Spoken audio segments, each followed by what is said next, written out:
water-soluble stabilizer. I just laid it on top, and it's just a stitching away.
A bib today using scraps from my quilt.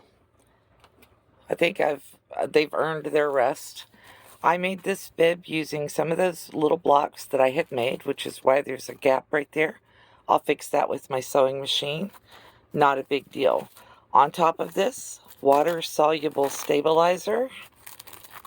I'm just going to rip the rest of this off, and I will reuse the pieces of that. I am not that. See, there's a nice big piece for use. The rest of it will come off with water, so as soon as I wash this bib, it will all come off. Here is the back of my bib. This is paper stabilizer.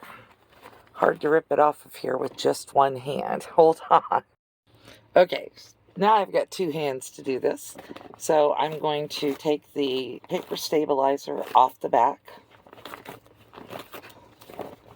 Comes off pretty easily. And I'll go ahead and pick these pieces off and trim my threads. And I'm going to have to take that off. I should have done that before I started.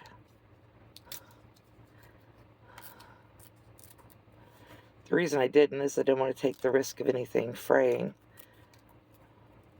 But I have an iron-on stabilizer that is made specifically for things like this. And you put it across the back so that there's no irritation against baby from any of the thread. But it's kind of nice to be able to make a bib that matches exactly with the quilt that you made for a kid, right? Isn't that cute? Y'all have a great day. Thanks for watching.